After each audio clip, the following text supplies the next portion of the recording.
vous avez vécu un phénomène paranormal. La libre antenne BTLV est faite pour vous. 01 86 22 21 20 ou rédaction@btlv.fr.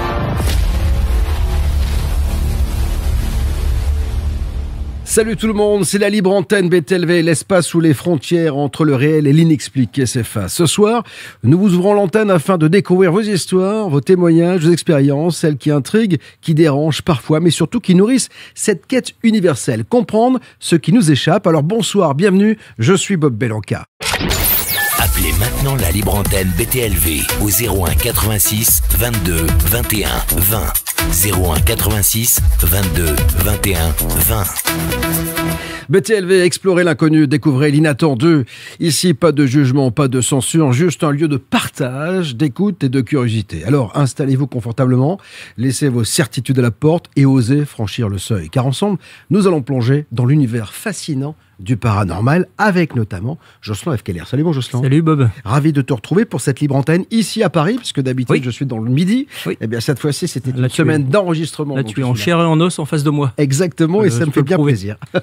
Bon, alors ce soir bien sûr vous allez pouvoir réagir à tout ce qui va être dit. Alors malheureusement je n'ai pas de retour des réseaux sociaux, car mon ordinateur, eh bien un petit malin a cru bon de jeter du champagne dessus, donc je n'ai plus de... Il est parti en réparation tout à l'heure.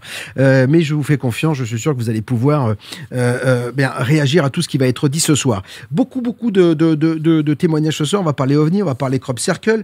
Crop Circle, on verra bien. On va parler également de vidéos qui captent des choses, des caméras de surveillance. On va parler de Freddie Mercury, de quelqu'un qui capte son âme. Donc c'est assez joli. D'autant que toi et moi, on est un peu fans de Queen. Donc voilà, je vais le dire, de Queen. Bon, en tout cas, merci d'être avec nous, comme vous le faites à chaque fois sur les lives de BTLV. Alors, je voudrais également rappeler que nous avons jusqu'au 31 décembre pour sauver BTLV, pour garantir l'existence de BTLV, et on a besoin de vous. Vous voulez vous abonner, tant mieux. Vous voulez ne pas vous abonner, eh bien faites un don. On aura à votre disposition tous les liens, bien sûr. On va accueillir, sans plus attendre, au 01 86 22 21 20, on va avoir Élise. Bonsoir Élise. Bonsoir. Je suis ravi de vous accueillir, Élise. Vous nous appelez d'où? Oui, merci, c'est gentil. Dans la Marne. D'accord, dans la Marne. Donc c'est pas très loin de la région parisienne. Et alors vous, à l'âge de 9 ans, Élise, vous avez vécu quelque chose, c'est ça? Oui, 8-9 ans, je me rappelle plus exactement. J'étais en voiture. Je revenais de cure avec mes parents, j'étais à la Bourboule. Ouais. Et donc on était sur la route Puy-de-Dôme, Auvergne, par là, et on a vu une forme dans le ciel, et comme un trapèze, des lignes lumineuses tout autour, et une croix dans son centre, pareil, tout lumineux. Ça avait l'air d'être transparent, j'avais l'impression de voir le ciel où c'était bleu à l'intérieur, comme le ciel. Et c'était vraiment des lignes lumineuses. Et ça avait l'air de nous suivre ou d'être au-dessus de nous. Enfin, j'ai plus trop de souvenirs. Mais j'y pense souvent à cette forme. Je me revois par le carreau de la voiture en train de la regarder. Voilà. D'accord. Et vous étiez en voiture. Il n'y a pas que vous qui avez vu cette chose. Non. Il n'y a pas que moi. On était des amis de mes parents et ma maman. Ouais. Et j'en ai justement après...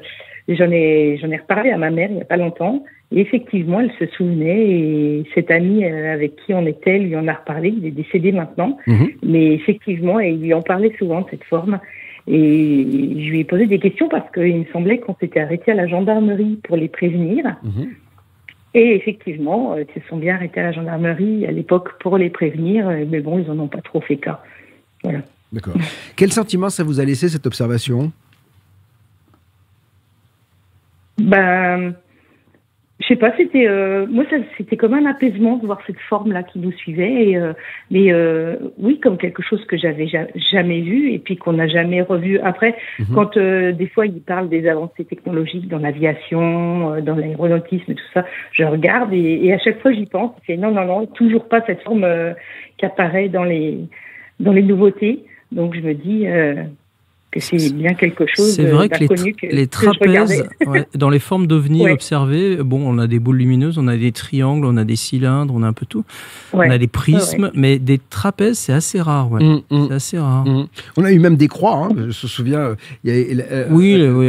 L'histoire, alors j'ai oublié le nom du village sur lequel les gens avaient vu une énorme croix au-dessus. Et c'est David Gallet qui avait fait un effectivement, moi, il y avait une croix qui était en son milieu. Et en fait, tout ça, c'était comme éclairé, quoi.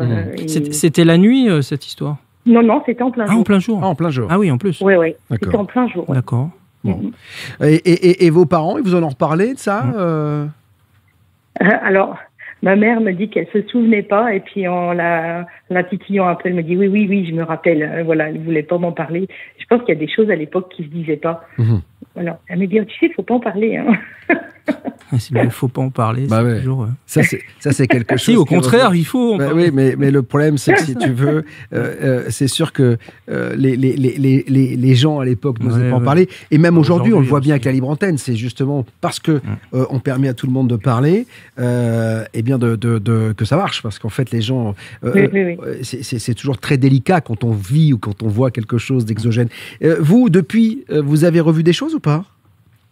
Non, j'ai jamais rien vu. Mais par contre, moi, ce qui m'a fait vous contacter, c'est parce qu'il y avait une de vos auditrices qui parlait aussi, et c'était un peu dans les mêmes époques.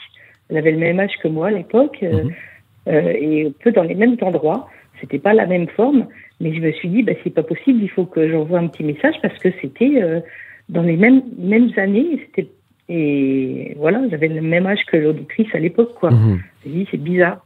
Voilà. C'est pour ça que je vous ai contacté. Alors, vous avez bien fait de nous contacter, parce que effectivement, on aime bien quand les témoignages se croisent. Hein. Ça veut dire que, alors, je ne sais pas si ça valide, si on peut dire que ça valide, mais en tout cas, on s'aperçoit qu'il y a des témoignages communs, avec des formes communes d'objets. Ça, il y a des récurrences. Voilà, j'appelle ça des récurrences. Il y a des récurrences. Est-ce que aujourd'hui, quand vous écoutez BTLV, quand vous vous souvenez de cette observation, vous êtes encline à croire aux extraterrestres, à la vie venue d'ailleurs, aux ovnis?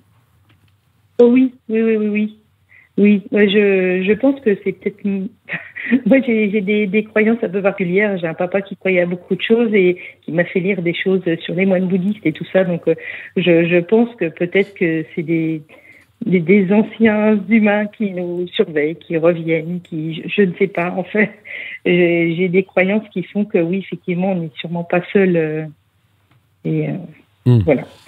Vous avez raison de l'envisager en tout cas, parce que même si effectivement on est encore dans le questionnement, hein, parce qu'on n'a absolument pas le fin mot de l'histoire. Ce qui est sûr, c'est que on est en droit en tout cas, moi je me suis autorisé à me poser des questions sur tout cela, et ça me fascine. En tout cas, mille merci pour votre témoignage, Élise. Ça a été un vrai plaisir buvez pas trop de champagne dans la Marne, hein, quand même, parce qu'on sait ce que c'est. Oui, j'ai pensé à votre ordinateur tout de suite. Voilà, c'est ça. Et là, du coup, j'en ai. Champagne, Marne, tout ça, là, c'est de la synchronicité. Ouais, c'est ça. Ça doit être ça. Oui, je suis viticultrice en plus.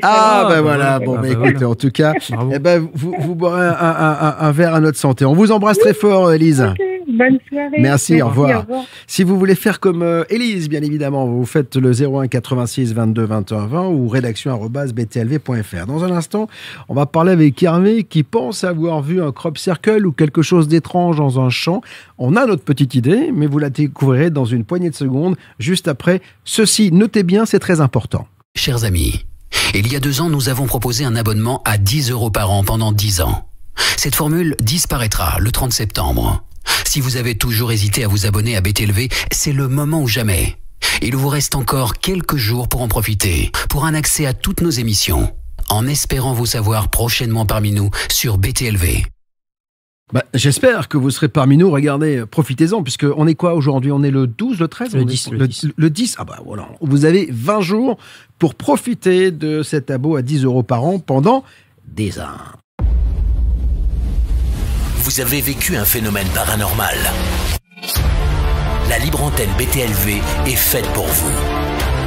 01 86 22 21 20 ou rédaction@btlv.fr. Merci d'être avec nous sur BTLV. C'est l'occasion pour vous de découvrir les expériences des uns et des autres. Et pour nous, avec Jocelyn F. Keller, de les écouter, de vous écouter sans jugement, sans censure, avec beaucoup de bienveillance. Parce que, comme je le dis, nous n'avons aucune explication. Absolument. Et comme je le dis, même si 90% des choses sont explicables, il y a ces 10% qui restent du domaine du paranormal et qui nous font et qui nous excitent, en tout cas, sur BTLV. On va accueillir Hervé qui est avec nous. Bonsoir Hervé. Hervé est avec nous, il est là. Bonsoir Hervé. Oui, bonsoir. Ravi de vous accueillir Hervé. Oui. Vous avez-vous emprunté, et vous empruntez régulièrement visiblement un axe, celui de Bordeaux-Brive-la-Gaillarde. Et dernièrement, c'est ça. Il vous est arrivé quelque chose, dites-moi. Donc oui, voilà, c'était au mois d'août, c'est sur l'autoroute A89. Oui. Donc à hauteur de Périgueux. Je passe tous les week-ends, je passe 2 fois, 4 ou 5 fois le week-end, voilà. Et donc c'est sur ma droite, j'ai vu deux champs avec des marques sur le sol. Je vous ai envoyé une photo, je sais pas si vous avez Oui, vu. bien sûr, on l'a la photo et on va la montrer. Et c'est parce que vous avez été surpris par la forme de ce que vous avez vu, c'est ça? Alors on va montrer la photo et puis on va bien évidemment essayer de vous expliquer ce que c'est pour nous. Hein. C'est-à-dire que, alors, on dit pas que c'est la vérité, mais en termes d'agriculture, on s'est un peu renseigné. Il arrive très souvent que des champs soient moissonnés dans un sens et dans l'autre, quadrillés comme celui que vous avez vu. C'est vrai que sur l'image, on voit pas très bien parce que moi, j'ai dû m'approcher. Un peu loin, c'est derrière le parapet. Ouais, j'ai dû m'approcher de l'écran pour voir effectivement il y a des motifs dans le champ derrière. On dirait un damier en fait. On dirait une sorte de damier, mais un peu ondulé. Alors, c'est pas parce que c'est ondulé que c'est anormal. Il y a des machines qui sont pas forcément rectilignes. Moi, ça m'a pas. Moi, la question que j'avais envie de vous poser, vous nous dites que vous passez régulièrement à cet endroit. Est-ce que vous êtes passé, je sais pas, 2 heures avant et il n'y avait pas ça? C'est-à-dire que je conduis sur l'autoroute, forcément je ne peux pas regarder bien sûr. En détail ce qui se passe sur les côtés, mais j'ai dû tourner la tête et puis j'ai remarqué il y a 2 champs, il y a 2 petits champs. C'est pas très grand, ça doit faire, c'est un peu vallonné. Un champ il doit faire 500 mètres carrés quoi. Et il y en a deux en fait. Ils sont tout petits. Hein. Et j'ai remarqué ça, j'ai eu c'est ondulé, c'est bien régulier, c'est ondulé. Ça fait comme un damier, mais ondulé. Alors, vous savez, souvent, c'est un peu comme pour la pelouse, c'est-à-dire que si vous tondez la pelouse à 5 cm de hauteur et l'autre à 3 cm, il va y avoir une différence de couleur. C'est un peu la même chose que là. Peut-être que le champ et la moissonneuse, batteuse ou je sais pas quoi qui est passé, ou l'appareil qui a fait ça, a fait dans un sens et a fait dans l'autre. Et en fonction du terrain, peut-être n'a ça pas... a fait un motif. Ça a fait un motif. Moi, j'opterais là-dessus, mais bon, on n'en est pas certain. C'est en tout cas ce qui nous est venu à l'esprit. Aussi comment dirais-je, par raisonnement contraire, c'est-à-dire que s'il y avait eu quelque chose de très insolite, je pense que l'agriculteur en question s'en serait rendu compte et il serait venu. Alors soit il y aurait déjà des gens dans les champs en train d'essayer de comprendre ce qui s'est passé, et puis il y aura des gens qui auraient certainement diffusé les photos à droite à gauche, parce que dès qu'il y a ce qu'on appelle un cercle de culture ou un crop cycles quelque part, vous pouvez imaginer, ça se sait très vite. Et il y a toujours plein de gens qui trouvent le moyen d'arriver avec un petit drone, de prendre une photo aérienne, et on voit le phénomène de haut et sur les côtés dans tous les sens. Là, moi j'ai pas entendu que dans cette région-là il y avait eu quoi que ce soit, et je pense qu'on l'aurait vu passer dans les médias même locaux. Par contre, je doute pas que ça vous ait étonné. Ah oui, parce que c'est assez joli en plus. Donc voilà. Ça fait un effet esthétique. Et c'est vrai qu'aujourd'hui, on est à l'heure des crop circles et de la communication. Mais les crop circles sont très localisés, comme son nom l'indique, c'est des cercles. Donc ça s'étend. Enfin, moi, je connais pas beaucoup de crop circles qui s'étendent sur un champ entier. Alors ça peut être très grand, mais ça prend pas la forme d'un motif comme ça. Ça prend plutôt la forme d'un symbole. C'est souvent des formes géométriques un peu particulières. Voilà, donc là on a vraiment la sensation que c'est plutôt un travail d'agriculteur. Mais voilà. Si vous êtes agriculteur et que vous nous regardez, alors ce serait intéressant parce qu'on va faire un appel à témoins et on demandera d'ailleurs à comment dire Valentin qui lui a un retour du chat pour savoir si on a une explication. Parce que si vous êtes agriculteur et que vous avez déjà moissonné de cette façon, n'hésitez pas à nous en faire part. C'est toujours bien d'avoir la réponse à une interrogation. Des motifs ondulés. Voilà. Bon, écoutons. Dites-moi, Hervé. Parce qu'en fait, il y a des deux champs et après à côté il y a des champs aussi et c'est pas les mêmes. Je sais pas. Je comprends. Mais est-ce que c'est la même culture? Est-ce que c'est pas les mêmes plantes? Est-ce que c'est pas les mêmes plants? Je sais pas. Moi, je connais rien en agriculture, mais c'est pas les mêmes couleurs. C'est pas du tout la même couleur. Je crois qu'à côté, ça doit être plus du blé, je pense. Ouais. Mais c'est pas la même. Alors il y en a un qui est peut-être un peu plus sec que l'autre. Il y en a un qui a été moissonné, peut-être pas l'autre. Enfin là, après, moi, je suis pas non plus spécialiste. Ouais. Non, parce que les champs à côté, je pense pas que ça.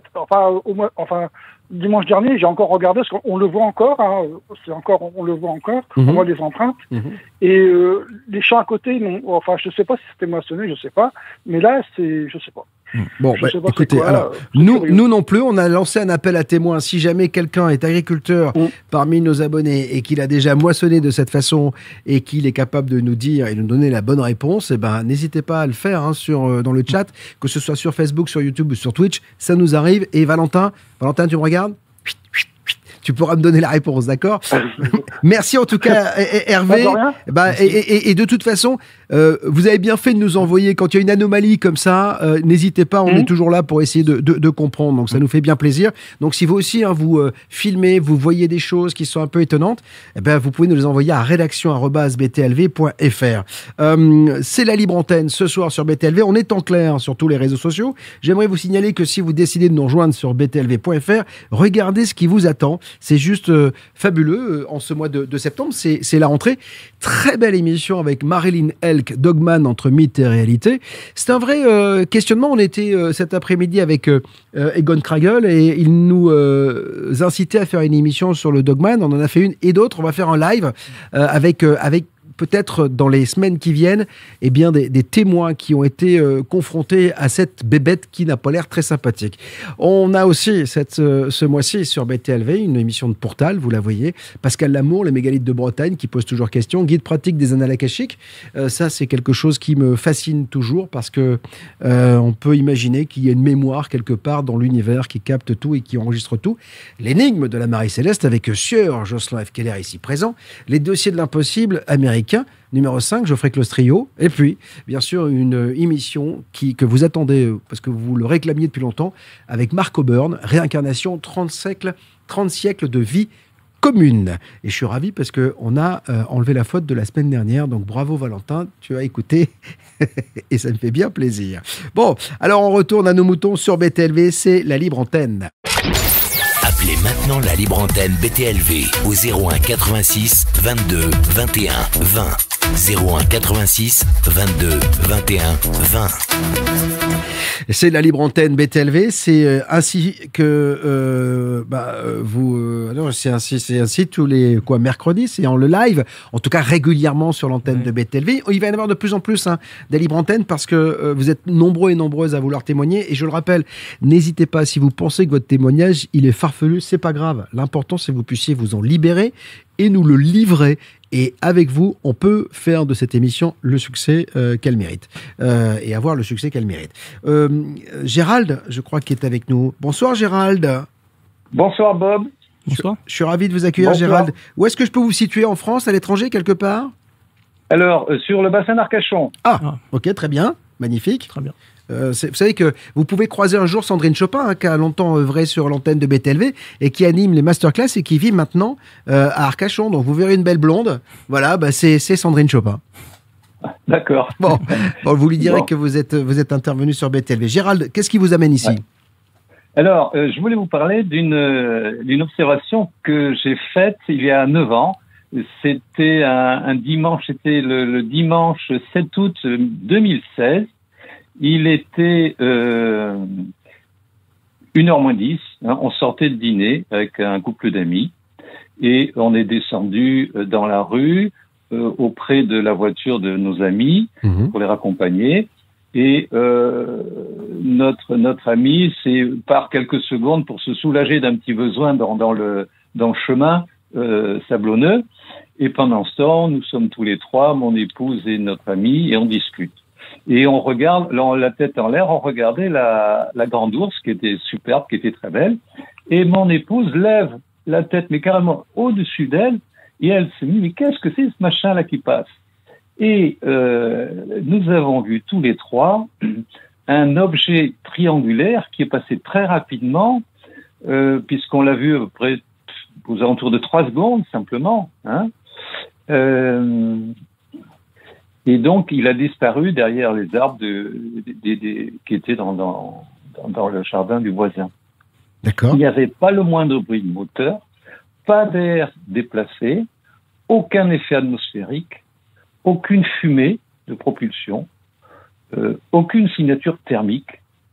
C'est pour ça que ça paraissait irréel, parce qu'on n'entendait absolument aucun bruit. Alors ça revient souvent, hein, Gérald, hein, c'est quelque chose qui revient souvent, l'observation sans bruit. Sans bruit, ouais. Mais l'objet en question, il vous semblait bas, à basse altitude?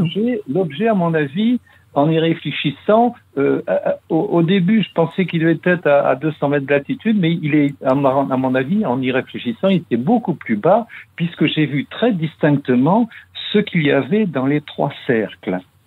Alors déjà, je vais vous parler de sa forme. C'était une forme triangulaire, dont on aurait, c'est une forme de triangle isocèle, dont on aurait coupé l'avant. Okay. L'avant était droit.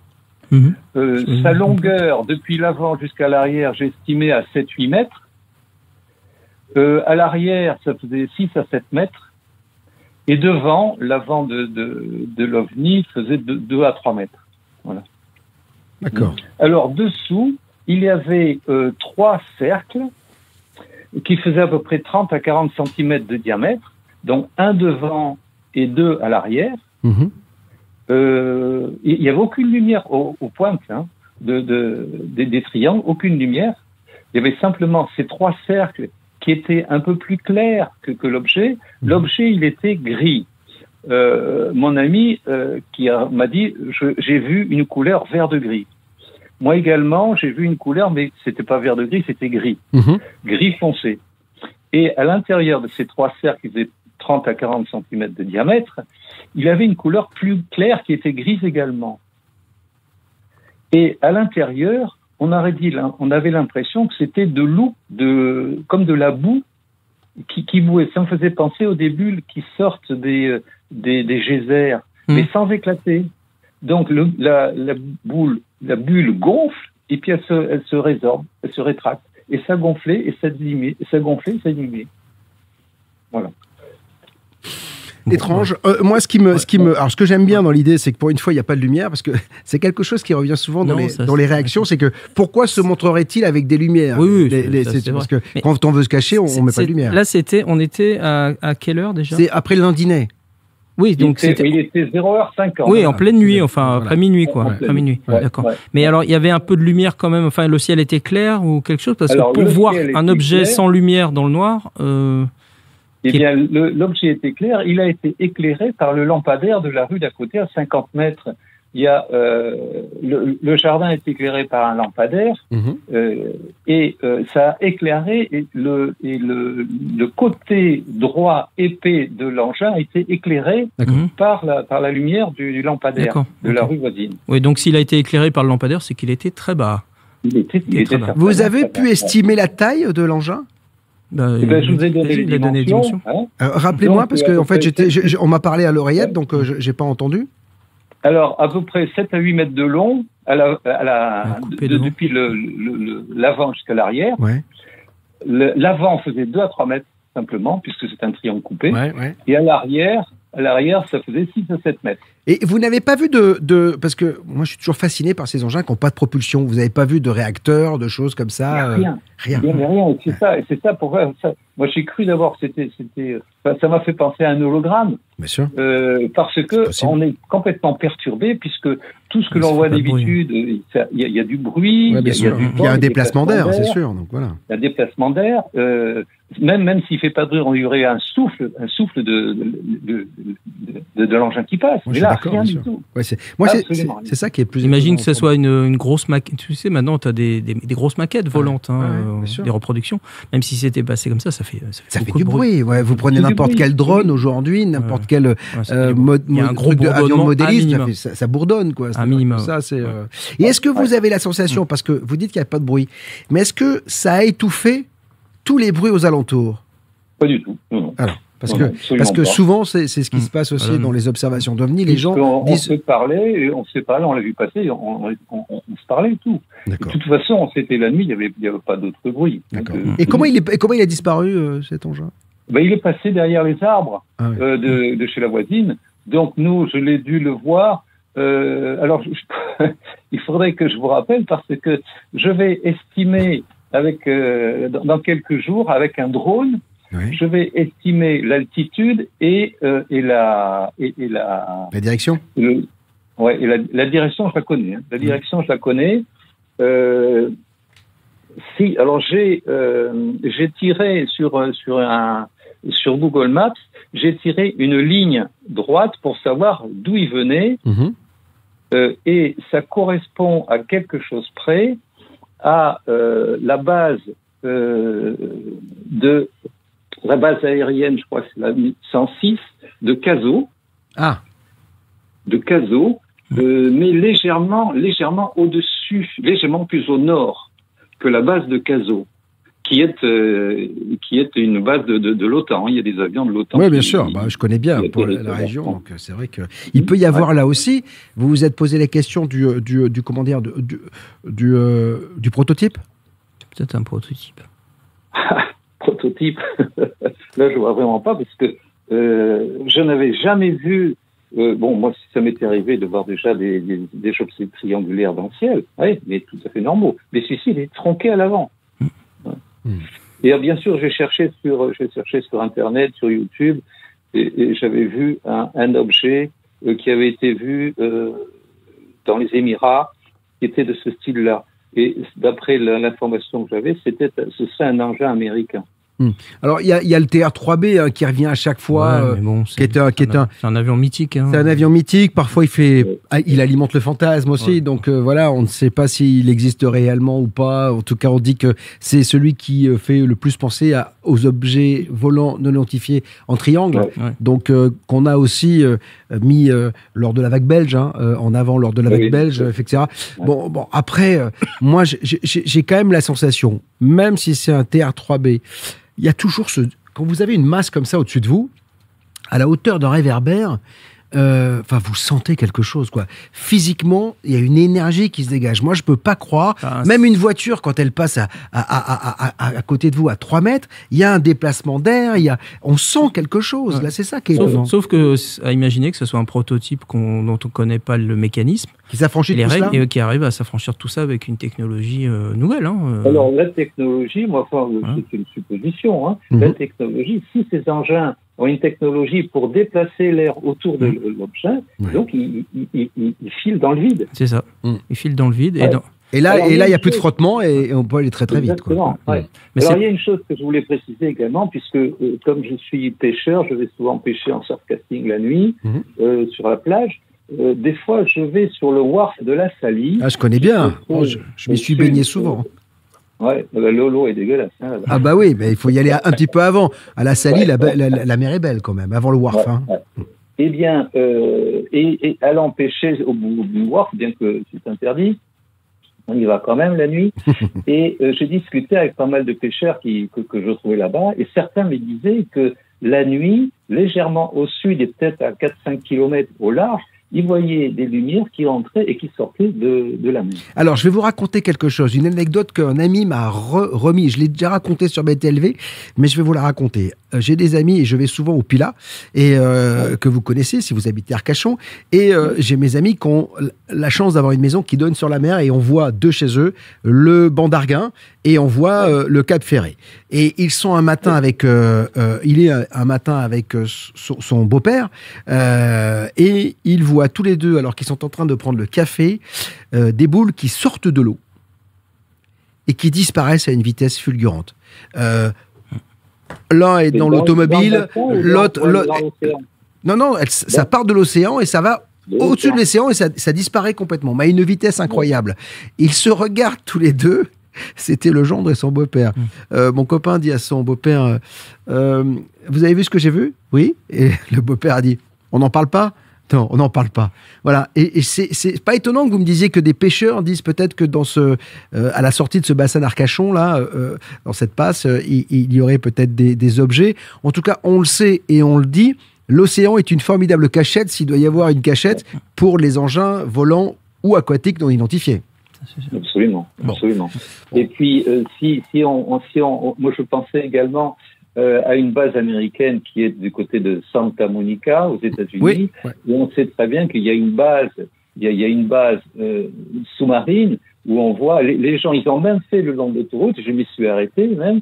Ils ont même fait un parking pour que les gens s'arrêtent, parce que autrement les gens s'arrêtaient le long de l'autoroute, c'était dangereux, pour pouvoir observer les objets qui rentrent et qui sortent de la mer. C'est pas du côté de Santa Catalina? Quelque chose comme ça? C'est ça, parce que j'en avais fait une émission avec François Garigeau, je crois, donc c'est assez étrange. En tout cas, merci pour votre témoignage, Gérald. Si vous pêchez, eh bien, n'hésitez pas à nous envoyer un petit bar, un truc comme ça, et puis ce sera toujours bon à mettre au barbecue. Bon, en tout cas, merci d'avoir pris le temps de venir nous raconter votre histoire. Faites comme, eh bien, Gérald, vous avez vu, c'est plutôt sympathique. Donc, quel que soit votre témoignage, on est preneur, hein, c'est toujours très important d'avoir votre sentiment. La semaine prochaine, il y aura un événement sur BTLV, puisque c'est la première d'un ciné-débat. Écoutez. Nouveau, BTLV présente les ciné-débats. Le 18 septembre, en compagnie de Henny l'Oracle et de Denis Nguyen, le réalisateur du film Enquête au château de Vos, Bob Belanca vous propose une soirée exceptionnelle. Dès 20h, diffusion en direct du documentaire, suivi d'un débat autour du mystère de la célèbre Lucie et de cet énigmatique château. Infos et réservations avec le lien dans le chat ou sur btlv.fr. Le premier ciné-débat de la saison, il y en aura plusieurs, donc réservez votre place parce que vous allez découvrir en 2 parties un documentaire avec bien sûr les protagonistes de ce documentaire autour de cette table, Enquête au château de Vos. On va revenir sur Lucie. Depuis l'enfance, je suis en contact avec le monde subtil. Messages, signes et synchronicités m'ont conduit ici, au château de Vos. Ma médiumnité allait être clairement sollicitée dans ce lieu dit hanté. Donc voilà, bilan de la nuit très courte. On s'est couché à 5h moins quart du matin, plus ou moins. Donc à peine allongé, on va dire que 10 minutes plus tard, j'ai commencé à entendre des bruits juste au-dessus de notre tête. Apparemment, ce sont les combles. Donc voilà. Pourtant, j'ai vraiment entendu comme des bruits de pas.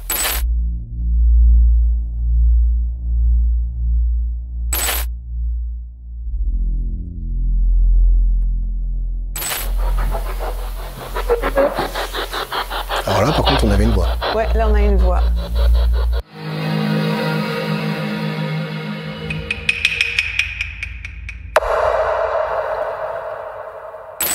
Enquête au château de Vos. Alors, la semaine prochaine, ce sera une première, bien évidemment, puisqu'on va ouvrir l'antenne, discuter de l'enquête, mettre la première partie, revenir après la première partie pour évoquer ce que vous avez vu et ce que l'on a vu, et puis mettre la deuxième partie, donc documentaire incroyable, soirée incroyable, c'est la semaine prochaine, réservez votre place, en tout cas, je l'espère. Vous n'avez jamais osé raconter votre rencontre avec le paranormal ? La libre antenne BTLV est faite pour ça. 01 86 22 21 20 ou rédaction@btlv.fr. Nous sommes ravis de vous accueillir ce soir sur l'antenne de BTLV si vous voulez témoigner, vous accueillir si vous voulez écouter. Quoi qu'il en soit, une chose est sûre, on est très heureux que vous ayez fait le choix de passer votre soirée sur BTLV. Alors, je rappelle également que si vous en avez marre de la publicité, parce que vous êtes nombreux et nombreuses à nous dire « Ouais, il y a de la pub sur BTLV, ouais, il y a de la pub. » Bah écoutez, abonnez-vous et vous n'aurez plus aucune publicité, parce que cette émission, elle est postée le lendemain sans aucune pub, bien sûr, parce que là, c'est YouTube qui vous abreuve de publicité et c'est normal, parce que c'est gratuit. Donc, si vous voulez vous abonner, n'hésitez surtout pas et ça nous permettra en plus de pérenniser la chaîne. On a besoin de vous plus que jamais. On nous a donné 4 mois encore pour pérenniser ce média hors du commun. Sur BTLV et pas ailleurs, on va accueillir Claire qui est avec nous. Bonsoir Claire. Salut Bob, salut Jospin. Bonsoir. Comment allez-vous Claire? Ah ben on peut se tutoyer. Tu m'as invité très généreusement, enfin la chaîne à passer de nuit au château de Fougeray. Ah. Donc grâce à toi, j'ai pu vivre mon rêve. Bon. Hein un de mes rêves. Vous avez remarqué que quand j'invite une femme dans un château, elle vit ses rêves. Hein. Donc vous avez vu, c'est comme ça. Bien joué. Bon, Claire, alors dis-moi, le 19 août dernier, tu as filmé quelque chose, en fait, des caméras de surveillance ont filmé quelque chose, et on va y revenir parce que, pour tout te dire, on a beaucoup discuté de cela avec Jocelyn et je crois qu'on a une explication. Raconte-moi ce qui s'est passé, comment tu as capté ça. Alors, en fait, il faut savoir déjà que moi, j'habite dans le Gévaudan et l'endroit où je vis, il y a énormément de phénomènes paranormaux, mais vraiment beaucoup. Ouais. Moi, j'ai des caméras extérieures justement pour choper tous ces phénomènes paranormaux, en fait. Et j'en attrape relativement souvent. Donc ça, c'était donc le 19 août dernier. Et effectivement, ce sont des caméras infrarouges qui fonctionnent avec détection de mouvement. J'ai déjà filmé à plusieurs reprises des insectes. Et là, ce coup-ci, je vois absolument pas ce que ça peut être en fait. Quand il y a des insectes qui sont filmés à la caméra, ça donne vraiment pas ce résultat-là. On voit tout à fait le contour de l'insecte. Enfin, on peut pas se tromper, quoi. Et là, ce truc-là, je vois pas ce que ça peut être, en fait. Et oui, donc ça s'est déclenché 2 fois aux alentours de minuit. Et quand j'ai regardé ça, je l'ai mis en grand sur mon PC, j'ai agrandi, j'ai montré à des amis, à mon fils. Qu'est-ce que vous en pensez, quoi? Et non, alors on m'a souvent dit, ouais, une luciole. Non, alors, c'est pas une luciole. Alors, au début, on pensait que c'était une luciole. Alors, au début, on pensait que c'est ça. Alors, au début, on pensait que c'était une luciole. On a regardé. Pourquoi? Parce qu'on cherchait des insectes qui sont lumineux. Mais après, on s'est rappelé quand même que c'est une caméra de vision nocturne. Et les caméras de vision nocturne, normalement, elles rendent lumineux des objets qui ne le sont pas. Il suffit d'aller regarder sur Internet. Il y a des dizaines et dizaines d'exemples. Voilà. Ouais, je suis d'accord avec toi. Alors, moi, je peux donner mon interprétation. Mais je dis pas que c'est la vérité, j'en sais rien. Mais pour avoir vu, alors j'ai beaucoup regardé. Là, j'ai trouvé sur YouTube, sur TikTok. Je suis allé voir plein de vidéos de caméras de surveillance de nuit dans des endroits extérieurs. Enfin, vraiment des choses qui ressemblent le plus à ce qu'on a vu sur l'image. Et j'ai quand même trouvé pas mal de gens qui se plaignaient, qui disaient qu'est-ce que je peux faire pour que mes caméras de surveillance ne se déclenchent pas à chaque fois qu'il y a des papillons de nuit qui viennent à tout près de la caméra.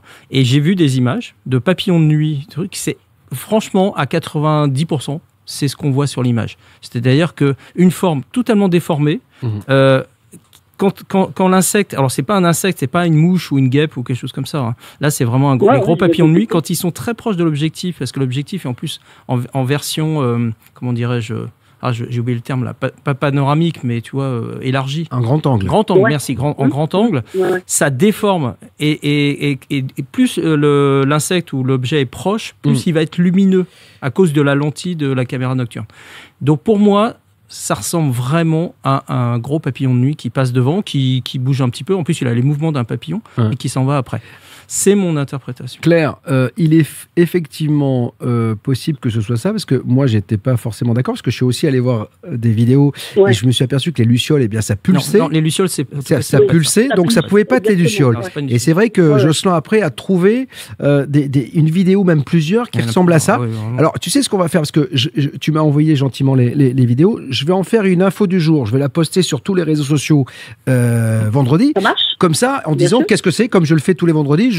Vous m'envoyez, vous êtes et voilà, et comme ça les gens et quelqu'un a une autre exactement, explication. Peut-être quelqu'un a une autre explication et on la prendra. Et si on la trouve plutôt sensée, eh bien on en parlera lors de la prochaine Libre Antenne. Ok. Avec plaisir, ouais. Pour être complet, il faut savoir quand même que les insectes font énormément de formes bizarres devant une caméra de surveillance. Je sais bien. Alors, je vais juste, excuse-moi, dans les jours autour où ça s'est passé, j'ai eu la chance de filmer un papillon de nuit. Ouais. Avec la même caméra, et ça fait pas du tout la même chose. C'est vrai, je l'ai pas envoyé à Valentin. Il faudrait lui envoyer pour qu'on fasse une comparaison. Je vais lui envoyer, absolument. Je veux bien. Et justement, moi, je les ai comparés les deux. J'ai dit, mais ça n'a rien à voir, quoi, en fait. Hein. D'accord. Et c'est avec la même caméra au même endroit. Donc, c'est super de pouvoir comparer. Ce que je vais faire, c'est qu'on va demander à Valentin de te recaler lors de la prochaine Libre Antenne. On aura ta nouvelle vidéo. On va essayer de trouver, nous, des vidéos qui ressemblent étrangement à cela sur YouTube. Et puis voilà, ce serait cool de pouvoir comparer, savoir si quelqu'un a une explication. Et si lors de l'info du jour, quelqu'un a une explication, mais on pourra la donner. En tout cas, merci Claire d'avoir pris le temps de nous envoyer tout cela. C'est toujours un vrai plaisir. Je te souhaite une belle soirée. Et pareillement. Bonne soirée. Bon courage les garçons. Merci. Et puis continuez. Et je peux qu'appeler à s'abonner à ta chaîne qui devrait être, remboursée par la sécurité sociale. Écoute, en tout cas, abonnez-vous, je vous en supplie. Écoute, en tout cas, l'info est passée. Voilà, abonnez-vous. Merci beaucoup. Il y a 3 formules et c'est l'occasion pour vous, bien sûr, si vous décidez de nous soutenir, d'avoir accès à des centaines et des centaines d'émissions, à des centaines d'émissions sur le mystère, sur l'inexpliqué, à des séries complètes. La série de Jocelyn sur les dossiers inexpliqués, la série de Egon Kragel sur les ovnis, la série de Jean-Patrick Pourtal sur tout le mystère mystique. Voilà, il y a plein de choses en magasin sur BTLV. Vous allez vous éclater si bien sûr vous décidez de nous rejoindre. BTLV, explorez l'inconnu, découvrez l'inattendu. Vous allez voir comme la vie est bien faite. J'évoquais le nom de Jean-Patrick Pourtal il y a quelques instants. Et là, le professionnel que je suis avait déjà programmé ceci. Le 21 octobre 2025, BTLV vous propose de vivre une soirée spéciale placée sous le signe du mystère des Templiers en compagnie de Patricia Daré et de Jean-Patrick Pourtal. De 19h à 22h, découvrez les travaux en canalisation de Patricia Daré sur l'ordre du Temple et les résultats de l'enquête de Jean-Patrick Pourtal qui l'a mené des Templiers au prieuré de Sion. Quel rôle cette société secrète tient-elle encore aujourd'hui? Quel message Patricia Daré reçoit-elle des grands maîtres de cette confrérie mystique? Ne passez pas à côté d'une soirée exceptionnelle, le 21 octobre 2025, au Forum 104, dans le 6e arrondissement de Paris. Infos et réservations sur btlv.fr ou avec le lien dans le chat. BTLV, explorez l'inconnu, découvrez l'inattendu. Effectivement, vous pouvez vous réserver votre place pour cette soirée exceptionnelle le 21 octobre. J'y serai, j'aurai l'occasion d'animer cette soirée avec Patricia Daré et notre ami Jean-Patrick Pourtal. 01 86 22 21 20. Rien ne s'arrête, tout continue sur BTLV et notamment avec la Libre Antenne et Frédéric qui est avec nous. Bonsoir Frédéric. Oui, bonsoir. Ouais, bonsoir. Je suis ravi de vous accueillir, Frédéric. Où est-ce que vous êtes? De Marmande. D'accord, Marmande, dans le sud-ouest. Ouais. Okay. Frédéric, en août dernier, vous avez vécu quelque chose, vous aussi, quelque chose qui nous ramène dans le ciel. Le 22 juillet, exactement. Alors, racontez-moi. Eh bien, écoutez, je suis quelqu'un qui médite depuis, on va dire, 2022. Voilà. Et quand j'ai commencé à me faire un petit protocole pour les ovnis, la première fois, 2 jours après, j'avais des ovnis qui passaient autour de chez moi. Que celui-ci, le premier, il s'est passé donc le 22 juillet, et je vous ai fait une vidéo, une photo. J'ai réussi à le capturer. Il était à environ 300 mètres de haut à peu près. C'est pas le premier que je vois. Je suis déjà passé chez vous. Vous avez eu des photos et des vidéos. Alors, je sais pas, Valentin, je n'ai pas dans la bécane les photos ou la vidéo de Ah, c'est important parce que de Frédéric. Pour zoomer sur la photo, vous avez le détail vraiment. Donc, surtout que tu m'as marqué dans conducteur une photo plus une vidéo et je n'ai l'un ni l'autre. Donc, si tu peux, pendant que on discute avec Frédéric, la mettre dans la bécane, ce serait très très bien. Donc, moi, il y a un truc qui m'épate, c'est-à-dire qu'en fait, vous pensez aux ovnis finalement, et ils arrivent quoi. Oui. Alors, déjà, il faut que le ciel soit dégagé, c'est de nuit. D'accord. Si si c'est nuageux, il y aura rien. Voilà. Bon, je le fais pas tous les jours non plus parce que bon, voilà. Parce que j'essaye de voir si je peux voir différents types d'ovnis, mais c'est souvent les mêmes. Voilà. Comme j'étais venu, il y a une sphère qui était venue me voir. C'était l'année dernière, au mois d'octobre, une sphère lumineuse qui était venue vraiment à 5 mètres de moi. Alors Frédéric, là c'est pas à 5 mètres, on a la sensation, puisqu'on a les images qui apparaissent, c'est loin. C'est très loin là. Ah non, mais non, là oui, ça c'est en hauteur, je dis 300 mètres. Oui. Donc c'est à 300 mètres de haut là, c'est ça, c'est à peu près ce que vous avez vu, c'est ça. Oui, tout à fait. Et alors, moi ce que je trouve étonnant, attendez, je vous coupe parce que j'ai besoin d'avoir comme des informations. Moi, là, la vidéo qu'on a... c'est vous qui bougez ou c'est l'objet qui bouge? Non, c'est moi. C'est moi qui bouge. C'est pas évident à rester, voilà. Même si lui, il est rectiligne, bon. D'accord. Avec les zooms au maximum. Mais l'objet, il est immobile ou il bouge Ah non, il bouge. Ah, il est en déplacement. D'accord. Okay. Il est en déplacement, hein, oui. Ok. Parce que là, sur la vidéo, on peut pas trop le deviner. Ouais, c'est comme non, je fais haut, bas. Ouais, c'est pas évident, quoi. Oui, c'est sûr. Quand c'est loin, en plus, avec un téléphone, etc., c'est pas simple non plus. Donc. Et c'était un déplacement rectiligne ou Oui, rectiligne. Tout à fait. Ouais.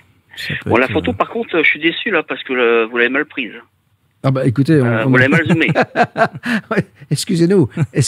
Donc non, parce que moi, celle que j'ai quand je zoome, moi depuis chez moi, je peux vous dire qu'on voit distinctement la forme de. Donc on voit une sphère lumineuse et il y a un autour, on voit un cube transparent, translucide, avec un sommet cylindrique. Alors moi j'aimerais bien que vous m'envoyiez cette photo, ce document zoomé, parce que nous quand on zoome ça donne ça. Alors je vais demander à Valentin d'aller regarder à nouveau le fichier initial que vous avez envoyé pour savoir si effectivement. C'est le même. Hein.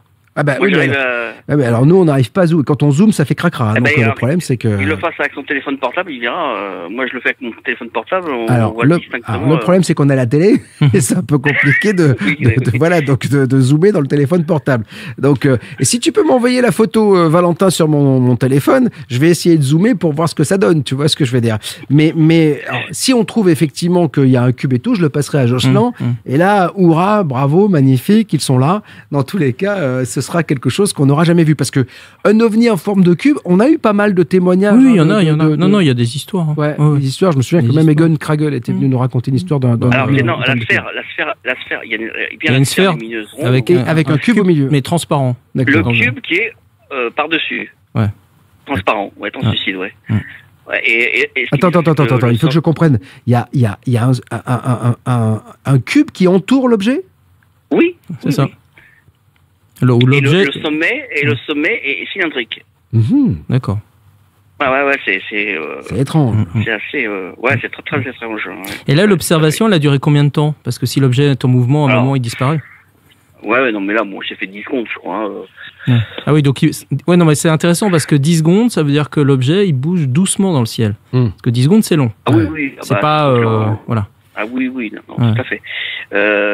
Encore, je veux dire, hier soir, j'en ai vu 5 qui étaient là dessus. Là. Pareil. Bon. Voilà, alors c'est une zone à ovni, alors. Si je comprends bien, c'est un festival quand même chez vous. Et vous habitez où exactement? Marmande. À côté de Marmande, c'est ce que vous m'avez dit tout à l'heure, dans le sud-ouest. Alors là, s'il y a autant d'ovnis, alors soit vous avez un lien particulier et certains ufologues le disent, qu'il y a des familles entières qui voient des choses alors que d'autres ne les voient pas, et qu'il y a des individus qui sont plus enclins à regarder et à observer les ovnis que d'autres. On a même vu des bandes de copains à 10, il y en a 2 qui voient, les autres ne voient pas, alors qu'ils regardent tous dans la même direction. Donc on a la sensation que parfois on vous permet de voir quelque chose. Vous, comment vous expliquez ce lien avec ces engins ? je sais pas. Je peux même vous dire, mais je vous l'enverrai aussi parce que c'est une photo exceptionnelle. Il y a une sphère lumineuse et où on voit extraterrestre dedans. Ah bah il fallait nous envoyer cette photo là. C'était celle que. Mais oui, mais Valentin il avait dit non, on se concentre là-dessus. Ah non, bah non, il y a une photo exceptionnelle avec un extraterrestre, on prend. Alors, juste pour moi j'ai. Mais je lui enverrai. J'ai la vidéo donc dans le voilà. Ah oui, là effectivement, ici, on voit un cube. On voit effectivement quelque chose, une sorte de. Ouais, non, c'est vrai qu'en agrandissant, il y a une sphère. Ici, voilà. Attends, vous voyez, regardez, hop là. Et puis on voit une sorte de forme un peu plus cubique autour. Regardez, voilà, ça me paraît. On voit quelque chose. On va essayer de zoomer encore un peu plus. Voilà, ça c'est ce que. Bon, voilà. Bon, après. Après, le problème, c'est que vous savez, les images, quand on grossit, ça les déforme, etc. Non, c'est la nuit. Mais effectivement, ça paraît assez. Un cubique, non. Je pense que quand même, quand c'est un cube, c'est un cube, quoi. Oui, non, mais il y a une forme plus moins circulaire. Ouais, c'est ça. Bon, alors donc vous avez une mission, c'est nous envoyer quand même la vidéo avec l'extraterrestre à l'intérieur, ou la photo, parce que moi je vois parce que la seule photo que j'ai vue où il y avait des extraterrestres à l'intérieur, ça se passait en Turquie. Oui, comme Bourgas. Voilà, c'est ça. Voilà. Et là on voit bien, on voit sa tête. Je peux vous le dire parce que moi j'ai bien vu. Bon, écoutez, envoyez-moi ça parce que là j'ai envie de voir quand même, parce que là si on a en plus les pilotes, alors là, moi, je trouve ça dingue. Donc, dites-moi, quel sentiment vous avez quand vous voyez ces ovnis? Est-ce que vous avez la sensation qu'ils viennent pour vous faire passer une information, pour vous Non, parce que je pense que quand je médite, j'envoie une vibration, une intention. Donc, moi, je m'y attendais pas, honnêtement. Je pensais pas que ça allait réussir. Pas du tout, quoi. J'étais loin d'imaginer ce qui allait m'arriver, quoi. Là-dessus, puis c'est pas une seule fois, c'est plusieurs fois, quoi. Ouais, mais c'est ça qui est étonnant. Donc maintenant, est-ce que j'ai un lien avec eux? Ça, je pourrais pas vous dire. On va pas savoir, de toute façon. Même une fois, je peux vous dire ce qui s'est passé, je vous le raconte, que je me dis, mais est-ce que ce que je vois, qui est en train de bouger en rectiligne là-haut, c'est bien un ovni? Et ben, quand j'ai dit ça, intentionnellement, ça s'est mis à flasher et à disparaître. De revenir, de flasher et de disparaître. Donc pour moi, c'était... Donc pour vous, il y a une connexion finalement télépathique entre le vous et l'engin, en fait, c'est ça? Peut-être, effectivement, j'en vois quelque chose qui est réceptif, quoi, je sais pas. Alors, vous n'êtes pas le seul à le dire, hein. On se souvient que, en son temps, et je ne sais pas s'il le fait encore, Stephen Greer, le controversé Stephen Greer, un docteur Greer aux États-Unis, emmenait des gens dans le désert, effectivement, méditer et faisait venir apparaître des lumières dans le ciel, etc. Après... voilà, moi j'ai jamais vu, donc j'aimerais bien voir. Moi j'ai vu avec David Gallet, on a vu à une année d'intervalle la même chose. Alors moi ce qui me fait douter, c'est que c'était la même chose à une année d'intervalle. Donc je me dis tiens, rendez-vous, on voit ça. Est-ce que c'est pas un satellite au lithium? On est allé se renseigner. Le lithium, ça n'existe plus. Iridium. Iridium, pardon. Et en fait, finalement, il doit en rester quelques-uns parce que ça a flashé. Le seul truc qui nous a étonnés, c'est que ça allait pas dans le sens d'un satellite. C'est-à-dire que tout tourne dans le même sens dans le satellite. Là, ça partait dans l'autre sens. Donc, c'était étonnant. Mais effectivement, et ce soir-là, on était tous allongés en se disant, tiens, on va regarder s'il y a des ovnis. Peut-être que, vous savez, on appelle cela. Si on a un lien particulier avec ces entités, peut-être qu'elles se montrent ou elles décident de se montrer quand quelqu'un les appelle. On ne peut pas dire que ce que vous dites est faux et on ne peut pas dire que ce que vous dites est vrai. En tout cas, une chose est sûre, c'est que moi, j'ai besoin de voir la vidéo avec le pilote, là, avec le petit ou la photo avec le. Écoutez, ce que je vais faire, je vais l'envoyer de suite à Valentin. Ah oui, si on l'a avant la fin de l'émission, on la montrera. Ah bah d'accord. Voilà. Ok, génial. Ok. Bon, super. Merci en tout cas, Frédéric, d'avoir été avec nous ce soir. C'est vrai que la photo est troublante et alors si jamais on arrive à avoir une photo, on voit avec l'être à l'intérieur. Donc voilà, Valentin, si jamais tu peux choper la photo et que tu nous la mets dans la bécane, tu me fais signe et comme ça, on pourra la montrer au plus grand nombre. Ce soir, sur BTLV, Nous sommes là et j'aimerais vous rappeler que depuis peu, depuis le printemps dernier, vous pouvez vous abonner maintenant via YouTube. Regardez ces 4 nouvelles émissions que nous postons par semaine sans aucune publicité. Vous êtes déjà près de 300 à avoir souscrit à cet abonnement. On a besoin de vous. Donc profitez-en. C'est aussi l'occasion pour vous de découvrir ces 4 émissions qui sont, je le rappelle, déjà postées sur btlv.fr. Donc ceux qui sont abonnés à btlv.fr les retrouvent de toute façon. Mais on les poste sur cet abonnement et sur la chaîne YouTube à souscription de BTLV, 4 émissions avec Jean-Pierre Luminet, spécialiste mondial des trous noirs, c'est juste magnifique, José Bouillon pour les ovnis, Jean-François Blondel sur les cathédrales et l'alchimie, et Éric Dudois qui travaille à l'hôpital, qui est un toubib et qui chemine comme passeur d'âme. Donc j'espère que vous déciderez de nous rejoindre. Vous avez vécu un phénomène paranormal. La libre antenne BTLV est faite pour vous. 01 86 22 21 20 ou rédaction@btlv.fr. C'est un vrai plaisir d'être avec vous en direct ce soir sur YouTube, sur Facebook et sur Twitch, ceux de BTLV. Profitez-en si vous nous découvrez pour aller découvrir justement les émissions qu'on a déjà faites, que ce soit en live ou qu'on poste régulièrement sur la chaîne. On va accueillir Mélina qui est avec nous. Bonsoir Mélina. Oui, bonsoir Bob, bonsoir Jocelyn. Bonsoir. Alors, je suis très content parce que j'ai jamais eu de Mélina dans ma vie. J'ai eu Mélinda, voilà. Mélissa, mais Mélina, c'est italien ou pas? Non, pas du tout. Ah bon. Non, pas du tout. Il y avait une Mélina... Grec, non? Mélina Mercury. Oui, je pensais à Mélina Mercury, justement, on va en parler. Okay. Enfin non, sans mauvais jeu de mots. Mais voilà. elle était grecque, non? Elle était grecque, Mélina Mercury. Bon, alors Mélina, racontez-moi tout.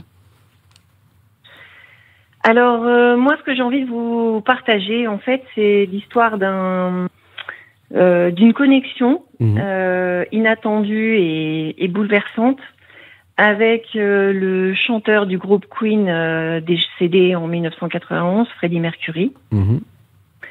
C'est une histoire qui a débuté, en fait, en avril 2022, un petit peu par hasard. Alors, il faut savoir que je n'ai jamais été fan de Queen, que je ne savais à peine Freddie Mercury, je savais à peine qui c'était en fait. Mais bon voilà, un soir j'ai voulu regarder le biopic comme beaucoup de gens pour en savoir un petit peu sur sa vie. Et à partir de ce jour-là, en fait, ma vie a été complètement bouleversée. Donc dans la nuit qui a suivi, j'ai eu la sensation de rêver de lui toute la nuit. Donc après, on peut se dire le lendemain, ok, c'est normal, c'est triste, c'est ceci, c'est cela. Sauf que en fait, cette impression, elle s'est incrustée de plus en plus dans ma vie, au point de devenir totalement obnubilée par cet homme, de lire tout ce que je pouvais lire, des bibliographies, regarder des films, regarder des vidéos, écouter la musique. C'est comme si ma vie, en fait, ne pouvait plus tourner sur autre chose que sur lui. C'est extrêmement flippant. Ouais. Je me suis demandé si je devenais pas complètement cinglée. Mais comment ça se matérialisait, comment ça se concrétisait? Alors, en fait, donc, ça se concrétisait par le fait que j'avais besoin de voir son visage, j'avais besoin d'entendre sa musique, j'avais besoin de le ressentir en permanence par différents médias. Et en fait, très rapidement, il y a comme quelque chose qui m'a dit tu dois prendre des cours de chant. Ok. Sauf que il fallait que je prenne des cours de chant en solo. Donc j'ai fait de la résistance parce que j'avais pas du tout envie. Et en fait, tous mes essais de chanter éventuellement dans des chorales, des choses comme ça, n'ont pas abouti. Et finalement, je me suis retrouvée à chanter avec un professeur particulier. Et je me suis quand même demandé, mais pourquoi ça déjà? Pourquoi moi? Pourquoi Freddie Mercury? Je le connais pas. Qu'est-ce qu'il me veut? Enfin voilà. Donc c'était quand même très très perturbant. Et en fait, très rapidement, j'ai compris que la musique, qui est quand même un moyen de communication universel, devenait justement un moyen pour lui de s'exprimer et de délivrer des messages, en fait. Bon, déjà, vous avez de la chance, parce que vous n'êtes pas tombé avec le plus mauvais, hein, quand même. Freddie Mercury était un bon chanteur. Vous auriez pu tomber sur Demis Roussos. Hein. Vous voyez, je veux dire, on n'était pas... Quoique même lui a été bon, parce que c'était l'Aphrodite Child. C'était un bon chanteur. Vous voyez, il y en a des plus mauvais. Voilà. Mais quoi qu'il en soit, c'est dingue, parce que vous ne connaissiez pas véritablement sa carrière, hein, Freddie Mercury. Vous n'aviez pas de lien particulier avec ce chanteur. Mais rien. En fait, bon, j'avais, je pense que beaucoup de gens, un CD compilation du best-of de Queen, mais c'est tout. Et je ne connaissais rien de cet homme, je connaissais rien de sa discographie personnelle. Aujourd'hui, évidemment, je connais tout par cœur. Il a écrit des choses extraordinaires en solo, dont un très bel album qui s'appelle Barcelona, qui a été pour lui l'apothéose de sa carrière. Voilà, donc tout ça, en fait, je l'ai découvert. Et puis au fur et à mesure, en fait, que je découvrais tout ça, j'avais des sensations internes qui apparaissaient, donc des frissons, tout d'un coup des crises de larmes qui m'envahissaient, des sentiments des vagues de chaleur, des vagues de froid. Est-ce que c'était quand vous l'écoutiez ou quand vous y pensiez aussi? Alors, ça pouvait être les deux, mais aujourd'hui, en fait, je sais, quand j'y pense, c'est pas moi qui pense à lui, c'est lui qui m'envoie des messages. Mais à l'époque, effectivement, je comprenais pas trop ce qui se passait. Mais souvent, en tous les cas, au début, notre façon de communiquer, c'était par la musique. Et donc, j'ai une playlist de plus de 4000 morceaux.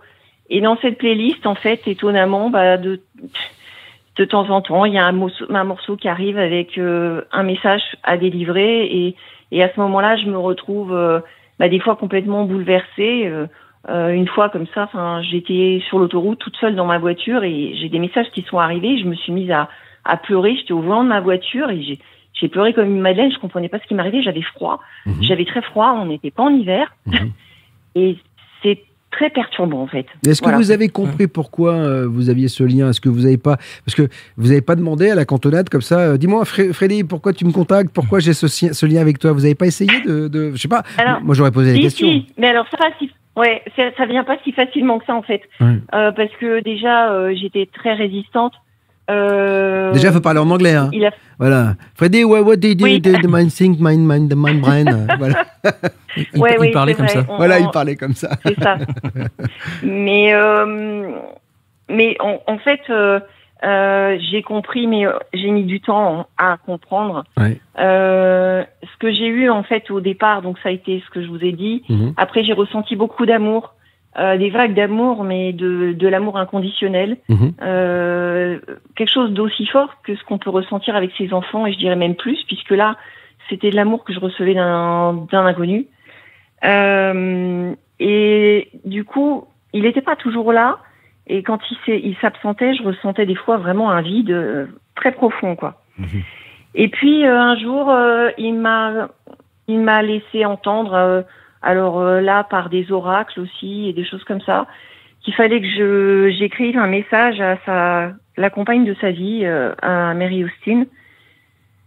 Donc j'ai fait de la résistance, j'ai dit non, je vais pas le faire, c'est ridicule, je la connais pas, qu'est-ce que je vais aller écrire à cette femme? Sauf que 6 mois plus tard, je n'ai pas eu d'autre choix en fait que d'aller à Londres et de remettre cette lettre. Je ne vais pas rentrer dans le détail, ce serait un peu long à vous expliquer, mais j'ai dû aller à Londres et j'ai remis cette lettre à cette femme. Voilà. Et quelle a été sa réaction? Parce que bonjour, je suis française, en fait... j'ai une lettre de votre ami Freddie Mercury. Elle va vous dire bon, l'autre elle est un peu tarée, parce que vous savez, on en voit quand on est. C'est ça. Exactement. Non, alors en fait, ce qui s'est passé, c'est que je n'ai pas pu la voir. J'ai déposé la lettre. J'ai glissé la lettre sous la porte parce qu'il n'y avait pas de boîte aux lettres à Londres devant sa maison. Et donc, j'ai une dame qui m'a répondu, je pense que c'était elle, mais qui m'a pas ouvert la porte, qui m'a demandé de glisser la lettre à un endroit. Et donc, elle a récupéré la lettre. Je n'ai pas eu de nouvelles, donc je ne sais pas si elle l'a lu ou pas. Mais effectivement, je lui disais que je pensais que j'étais peut-être folle. Je lui racontais mon aventure et que moi j'avais un message à lui délivrer, donc je lui délivrais ce message. Après, elle en a fait ce qu'elle a voulu. D'accord. Mais j'ai fait ce qu'on m'a demandé de faire. Et moi, j'ai une question sur les messages eux-mêmes là qui vous étaient délivrés. Ils étaient délivrés de quelle manière? C'est de la télépathie, ou c'est autre chose? Oui, alors des fois c'est de la télépathie, des fois c'est par des cartes, par des oracles. Vous l'entendez jamais? Alors je commence des fois à entendre en fait, mais c'est très difficile en fait. Ça reste pour moi quelque chose de compliqué. Il y a des moments je vois son visage, il y a des moments j'ai l'impression d'entendre des choses, mais ce qui est toujours très difficile, c'est de se dire est-ce que je me fais pas des idées, est-ce que je me fais pas des films? Oui, c'est possible. Autant en fait quand vous êtes traversé par des émotions dans le corps, c'est très comment dirais-je, c'est très bouleversant parce que le corps ne ment pas. Mais en fait quand ça se passe vous avez l'impression que vous voyez une image ou vous entendez quelque chose. En fait, vous vous dites, mais bon, est-ce que vraiment j'entends ou je vois? C'est un joli témoignage et c'est la première fois que j'entends ça. Oui, moi aussi, un contact. Alors, il y a des contacts avec les défunts, on en connaît beaucoup, mais comme ça, avec quelqu'un, j'ai pas de souvenir. Et donc, pour vous dire, donc c'est quelque chose qui, j'ai fini par être convaincue de tout ça, mais j'ai quand même consulté une médium au mois de janvier de cette année, qui a vécu avec moi. En fait, on a vécu une expérience absolument bouleversante. Donc, on a bien eu la confirmation que c'était Freddie Mercury. Elle en a écrit un article. Elle est passée sur YouTube pour en parler. Voilà. Et moi, dans l'intervalle, à la suite de tout ça, Freddie m'a envoyé un message en me disant tout ce que je te dis, parce qu'en fait, ce qu'il m'a montré, c'est de me dire que il était toujours vivant et que la mort n'est qu'un passage et que nous sommes éternels. The show must go on, comme il disait. Exactement. The show must go on, et c'est ce qu'il m'a souvent dit. Et du coup, il m'a dit, il faut que tu écrives un livre et que tu témoignes. D'accord. De ce que tu as vécu. Et donc, je me suis mise au travail. J'avais pris beaucoup de notes.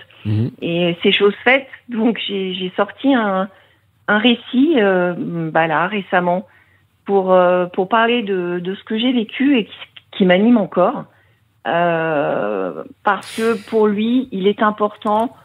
Je me fais la messagère de l'invisible, mais pour dire aux gens que la mort n'existe pas. Bon, écoutez, en tout cas, le message, il est passé, c'est sûr. En même temps, c'est pas plus étonnant de canaliser Freddie Mercury que d'Harry qui canalisait Napoléon. Donc, on peut imaginer que ces êtres-là sont aussi des défunts et que parfois, ils trouvent un canal et c'est peut-être le vôtre que Freddie Mercury a trouvé. En tout cas, vous avez bien de la chance parce que c'est un super chanteur et un monsieur incroyable. Je me souviens avoir annoncé la mort de Freddie Mercury alors que j'étais sur Skyrock en direct et j'avais les larmes aux yeux et j'ai mis The Show Must Go On et là, je suis parti en vrille totale. C'était un grand moment, j'en ai encore des frissons. Il y a des synchronicités parce qu'en ce moment circule sur les réseaux sociaux une sorte de un flash mob. On voit dans Paris tout un groupe de personnes qui chantent Bohemian Rhapsody à la contrescarpe. C'est magnifique. C'est sublime. Il faut juste le voir. Vous tapez Flash Mob Queen Paris, quelque chose comme ça sur Facebook ou Insta ou autre, vous allez trouver. Oui, je l'ai reçu aujourd'hui. C'est à pleurer tellement c'est beau. Bon. Écoutez, en tout cas, mille merci Mélina d'avoir été avec nous ce soir. On vous embrasse très fort. Embrasserait Freddie pour nous aussi, bien sûr. Vous avez un message prochainement. Ça nous fait toujours plaisir d'avoir ce type de témoignage parce que ce sont des témoignages uniques. Moi, j'avais jamais eu ça, en tout cas sur l'antenne de BTLV. C'est un vrai plaisir. Du 16 au 23 novembre 2025, BTLV vous invite à la croisière du mystère et de l'inexpliqué 2 sur le MSC Splendida. Embarquez pour un voyage exceptionnel. Au départ de Marseille, découvrez Gênes, Naples, Palerme, La Goulette, Barcelone. Accompagné de Françoise Nallet, David Gallet, Anaël et Anton Parks, Bleuette Dillot, Egon Kragel, Pascal Lafargue et Jocelyn F. Keller. Le tout orchestré par Bob Belanca. Découvrez lors de 2 excursions magiques Pompéi et l'histoire de Carthage et Sidi Bou Saïd. Du 16 au 23 novembre 2025, vivez des vacances de rêve bien mystérieuses avec BTLV. Infos et réservations sur btlv.fr ou avec le lien dans le chat.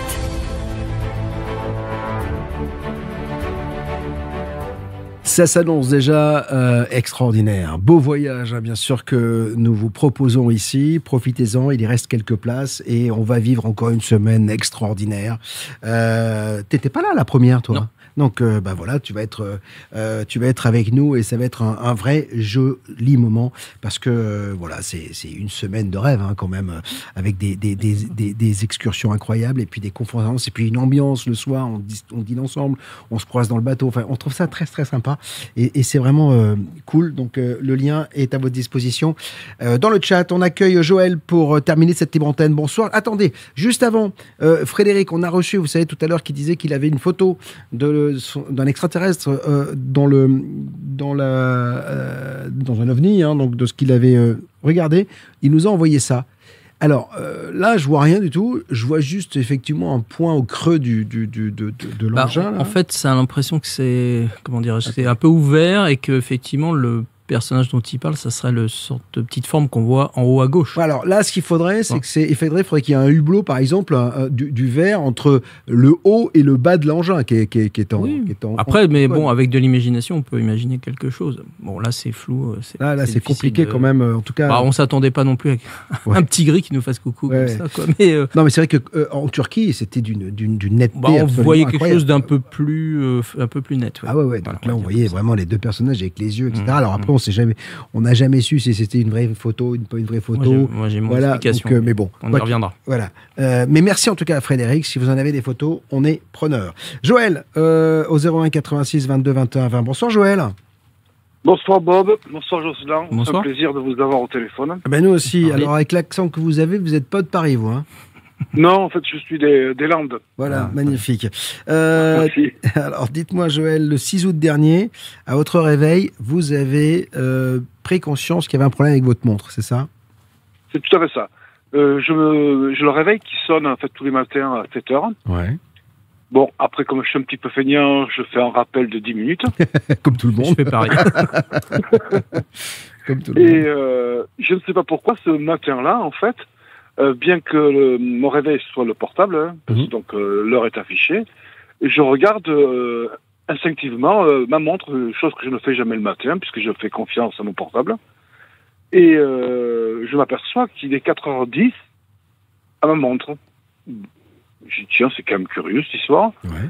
Mais j'en tiens pas qu'à jusqu'au moment où je vais prendre mon petit déjeuner, le café, quoi, en fait. Et là, je reviens sur ma montre, je me dis, mais comment ça se fait qu'il manque 3 heures? Parce qu'il manquait toujours 3 heures, une demi-heure après. Je me dis, c'est bon. Je la mets à l'heure. Et puis, jusqu'au moment où je m'en vais pour aller au boulot, quoi, en fait, la montre se maintient et puis affiche la bonne heure à tout moment. Et puis, durant 24 heures, la montre reste parfaitement à l'heure. Joël, juste pour que je sois clair, c'est une automatique ou c'est une à pile? Non, c'est une montre à pile. D'accord. Une montre à pile. Donc, l'après-midi même, j'ai un rendez-vous à la banque, parce que je suis entrepreneur. Ouais. J'ai rendez-vous à la banque. Et puis, comme pas loin de la banque, il y a un bijoutier horloger, je me dis, je vais changer la pile de la montre. Bien sûr. Et puis, j'arrive donc à la bijouterie, puis je demande à la personne de me changer la pile de la montre. Donc, il prend la montre, il s'en va faire ce qu'il a à faire, hein, et j'attends, et puis il revient très rapidement, hein, 2-3 minutes après, il revient au comptoir, et puis il me dit, non mais la pile, elle est parfaitement chargée, elle est en bon état. Je dis, mais expliquez-moi, alors, pourquoi ce matin, il y avait 3 heures de retard, parce que quand même, c'est important, parce que dans la journée, je travaille essentiellement avec la montre, pas le portable, parce que ça m'évite de l'oublier chez les clients. Donc je le laisse en général dans la voiture et je me fie qu'à ma montre. Et bon, je reste là-dessus. Et puis dans la nuit, donc la nuit suivante, là je fais un rêve qui est tout à fait insolite, parce que bon, c'est pas du tout le genre de rêve que je fais, mais bon, pourquoi pas après tout. Je me vois dans la forêt, parce que bon, là je suis vraiment dans les Landes. Donc j'habite à Contis, c'est une station balnéaire. mais il y a beaucoup de forêts, quoi, en fait. Et bien souvent, il m'arrive de me balader, de partir en balade dans la forêt. Mais bon, c'est pas non plus quelque chose de récurrent, mais ça m'arrive. Et dans ce rêve, je me vois dans une forêt, quoi, en fait. Et puis subitement, je ne sais pas ce qui se passe. Je suis attiré par un objet qui se trouve au-dessus de moi, mais pas bien haut, hein, au-dessus de moi. C'est un genre de parallélépipède de couleur, je dirais, assez claire, avec un hublot ou peut-être une lentille, et qui me scrute, mais qui me scanne. Et puis, derrière ce parallélépipède, en fait, c'est un rêve, parce que honnêtement, c'est minimaliste. Et il y a un genre de feu follet. Donc, en fait, il y a deux apparitions. Ce parallélépipède muni d'une lentille ou d'un hublot qui me scrute. Et il y a ce genre de lueur, enfin, je ne sais ce que c'est, je ne sais pas, qui accompagne cet objet. Mais je suis pris de panique, mais réellement de panique. Je tiens absolument à m'échapper. Donc je me vois courir dans la forêt pour me mettre à l'abri, parce que je ne comprends pas les objectifs de cette vision. Ouais. Je me dis, mais quoi et ça m'a réveillé à un tel point que ça m'a réveillé. Je me suis réveillé avec un état de stress, mais vraiment énorme. Je me suis dit, mais c'est pas possible. Ça en rapport. Bon, bien sûr, après on se fait ses propres idées. Bien sûr. Je me suis dit, mais c'est pas possible, c'est en rapport avec ces 3 heures manquantes. Je me suis dit, mais pourquoi parce que bon, après, ça n'a pas été l'essentiel de ma journée. Hein. Mais je me dis, mais il y a forcément un lien. Je me dis, mais donc, et ça a remis, j'ai bien pensé à vos émissions, à tout ce qu'on peut entendre. Je me suis dit, mais est-ce qu'il n'y a pas eu qu'on appelle ça un missing time. Un temps manquant. Un temps manquant, je me dis, parce que c'est 3 heures quand même, si elles sont affichées dans la montre en tant que manquantes, je me dis, peut-être s'est-il passé quelque chose dans la nuit dont j'ignore absolument tout, parce que je n'ai rien remarqué de spécial. Tout était normal au matin. Je veux dire, moi-même, j'étais normal. Je me dis, mais pourquoi ce rêve le soir même?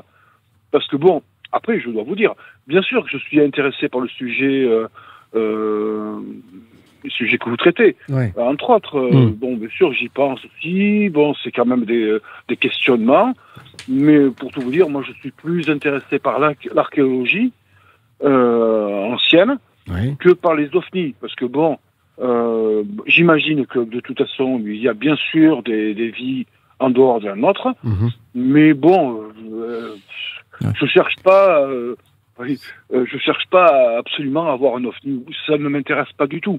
Je me dis, bon, il y en a, c'est certain.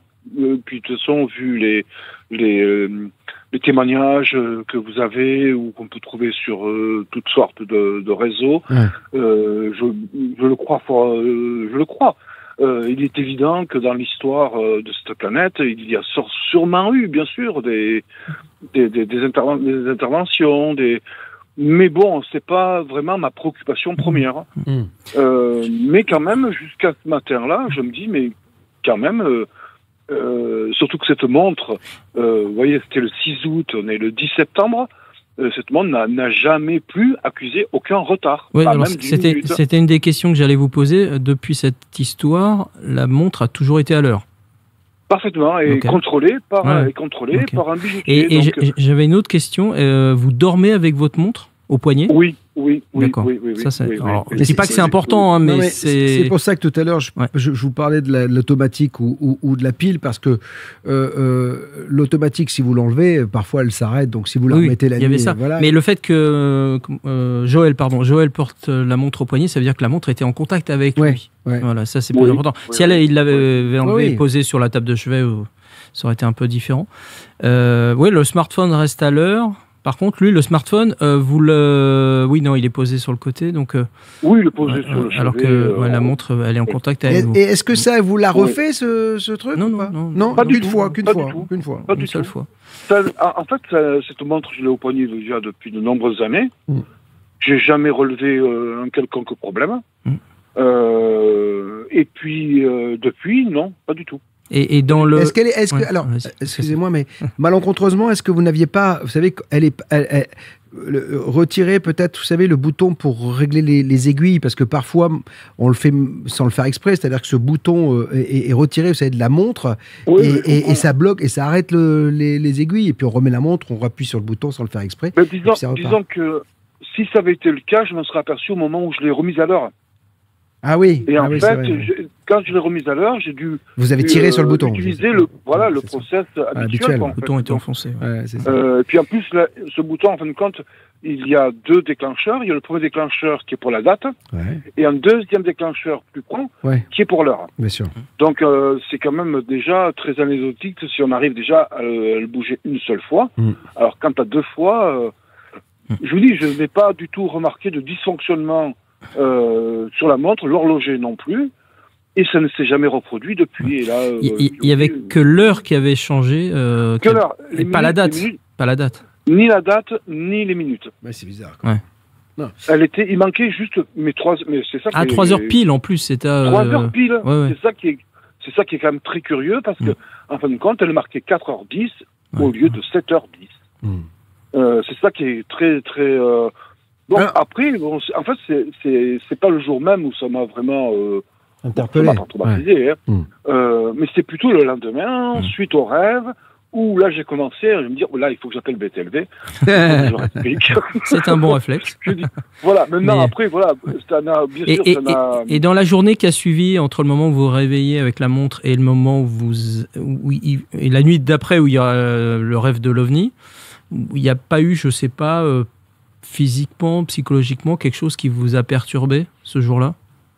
Un sentiment particulier, insolite? Non. Bon, à part le droit de chacun dans une journée ordinaire. Hein. Non, mais il n'y avait pas, je sais pas, un truc. Bon. Non. Écoutez, Joël, en tout cas, ce qui est sûr, c'est que vous avez vécu quelque chose de curieux. C'est curieux. Voilà. Donc, voilà, de curieux. Voilà. Maintenant, après, je vous dis. C'est même dans le rêve, je pense que c'est assez minimaliste, minimaliste, parce que bon, on se parallépipède qui ne ressemblait absolument à rien. Je veux dire, je pense que c'est une interprétation du subconscient, mais peut-être pour m'indiquer quelque chose, mais dont j'ignore totalement la nature. Hein. Après, alors soit il y a un lien effectivement entre la montre en retard et votre rêve de la nuit suivante, soit c'est votre inconscient qui se dit, tiens, ma montre a 3 heures de retard, j'ai déjà entendu des histoires de missing time et de trucs, et 3 heures de retard, où là, ça me fait penser à, enfin, pas vous directement, mais votre inconscient, il se rappelle il a des souvenirs d'histoires de missing time avec des abductions et puis des histoires d'OVNI, et ça se traduit dans votre rêve la nuit d'après. C'est tout à fait possible. Je lance mais vous avez été peut-être abducté par des extraterrestres qui vous ont sorti du plumard, qui vous ont remis au plumard, et magnétiquement la montre s'est arrêtée dans l'OVNI. Et 3 heures plus tard, mais heure pour heure, pour que vous alliez au boulot et que vous ne fassiez pas, vous soyez pas en retard, les extraterrestres très gentils vous ont remis dans votre plumard, sauf qu'ils ont oublié de régler la montre. Vous voyez ce que je veux dire? Donc, voilà. C'est une autre hypothèse. C'est possible aussi. Bon. En tout cas, vous avez vécu quelque chose de curieux et je vous remercie de nous l'avoir raconté sur BTLV. Merci à vous. En tout cas, vous voulez faire comme Joël, et bien voilà, témoigner. Vous avez vu, c'est toujours très sympathique. Hein, donc 01 86 22 21 20. Vous avez le mail qui s'affiche à l'écran, bien sûr. On arrive au terme de cette émission. Je voudrais vous signaler que vous avez vu que, alors, c'est une grosse semaine la semaine prochaine qui s'annonce.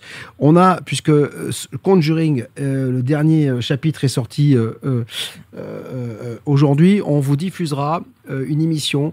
J'avais eu la chance de recevoir Chris McKinnell, qui est le petit-fils d'Ed et Lorraine Warren. Les abonnés ont déjà vu cette émission, mais on la diffusera en clair parce qu'il faut quand même remettre l'église au milieu du village. Ce sera lundi 15 septembre sur YouTube, bien sûr. Donc rendez-vous est pris. Et puis 2 jours après, alors pour la première fois de ma vie, je vais me prêter à une expérience. Oui, parce qu'en fait, je vais recevoir Calice.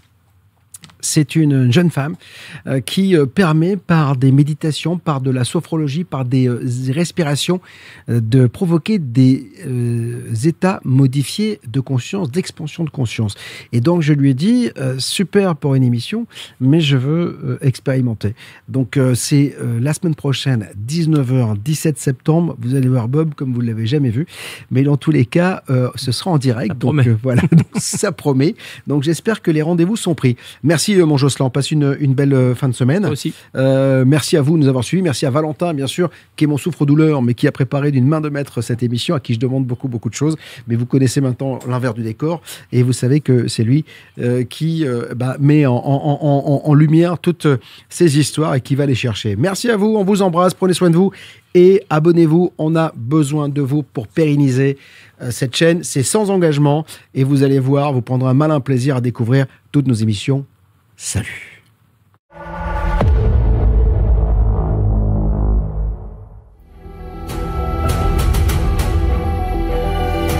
Depuis la nuit des temps, l'homme s'interroge. Qui sommes-nous vraiment? D'où venons-nous? Sommes-nous seuls dans l'univers?